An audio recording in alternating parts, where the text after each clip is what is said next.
Serial में आने वाला है एक नया ट्विस्ट। अब आद्या ईशानी से यह कहती है कि तुमने मुझे फंसा के बहुत बड़ी गलती की है और तुमने ये सब झूठ बोला है कि मैंने चोरी की है। हाँ जरूर मैंने चोरी की थी, पर तुम उस कमरे में क्या कर रही थी उस बात पे तो किसी ने ध्यान ही नहीं दिया। शायद तुम भूल गई हो कि मैं अनुपमा जोशी की ही बेटी हूँ और मैं सारी चीजों पे ध्यान देती हूँ। और ईशानी मैं तुम्हें नहीं छोड़ने वाली हूँ, मैं घर वालों की आगे जरूर तुम्हारा सच लाऊंगी। इस तरीके से तुम चोरी कर रही थी और मैं वहाँ पे आई तो तुमने भी मजबूरी की वजह से प्रॉब्लम से तुम बच गई। तब ईशानी यह कहती है कि आप मेरे पे झूठा इंजाम लगा रही हो हुई और आप भी साबित नहीं कर पाओगी क्योंकि वहाँ पे कोई था ही नहीं। तभी आद्या यह कहती है तुम चिंता मत करो, मैं जरूर तुम्हारी सच्चाई सबके सामने लाऊंगी। तभी आद्या वहाँ से जाने लगती है। तभी ईशानी यह कहती है हाँ हाँ जाओ, आपको जो करना है आप वो कर लो, पर मुझे कोई फर्क नहीं पड़ता है। तभी आद्या काफी ज्यादा गुस्सा हो जाती है और ईशानी पे हाथ उठा देती है और यही कहती है कि तुम्हारी हिम्मत कैसे हुई मुझे चैलेंज करने की। तभी वहाँ पे पूरी साफ फैमिली आ जाती है और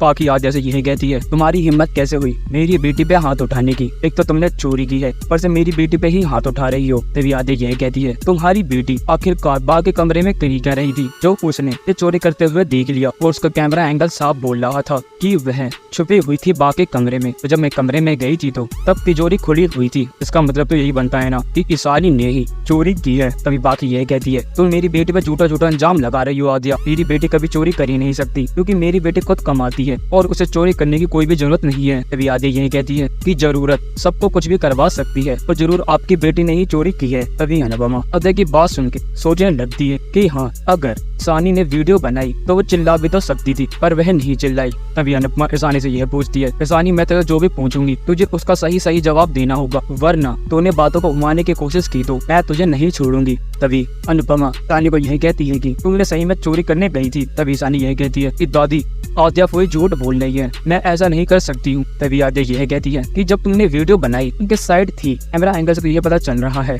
तुम बा के कमरे में छुपी हुई हो। तभी अनुपमा यह कहती है कि हाँ ईशानी आखिरकार बा के कमरे में करी जा रही थी, क्या तू इसका जवाब दे सकती है। तभी बाकी यह बोलती है कि वाह मम्मी वाह आप अब मेरी बेटी पे शक कर रही हो। तभी अनुपमा यह कहती है कि मैं तेरी बेटी पे शक नहीं कर रही हूँ, बस मैं सच्चाई जानने की कोशिश कर रही हूँ और मुझे सच्चाई जाननी है, क्या ईशानी ने ही चोरी की है। तो आद्या बोल रही है वह सब कुछ ठीक है या गलत, अगर आद्या की बात सारी सही निकली तो मैं ईशानी को नहीं छोड़ने वाली हूँ क्योंकि एक तो इसने चोरी करने की कोशिश की और उसी के झूठे अंजाम में मेरी बेटे को फंसाने की कोशिश की है। और ईशानी तू अपनी खैरियत करियो, अगर मुझे कुछ भी पता चला तो मैं तुझे नहीं छोड़ूंगी। तभी ईशानी काफी ज्यादा घबरा जाती है और यह सोचने लगती है कि आखिरकार अनु माँ को सबको सच पता चल गया, वह हमें नहीं छोड़ेगी और शायद से मुझे जेल भी पहुंचवा दे और अगर मैंने सच भी बताया तो अनुमा मुझे फिर भी नहीं छोड़ेगी क्योंकि मैंने इतनी बड़ी गलती कर दी आद्या फूई को फंसा दी, शायद से अनुमा मुझे कभी माफ भी ना करे। जी हाँ दोस्तों, आप क्या करेंगे अनुपमा ईशानी के साथ, आप अपनी कमेंट बॉक्स में राय हमें जरूर बताएं। अगर आपको यह वीडियो पसंद आई तो आप इस वीडियो को लाइक करिए, हमारे सब्सक्राइब करना ना भूले। मिलते हैं आपसे अगली वीडियो में, जब तक के लिए राधे राधे, जय श्री राम।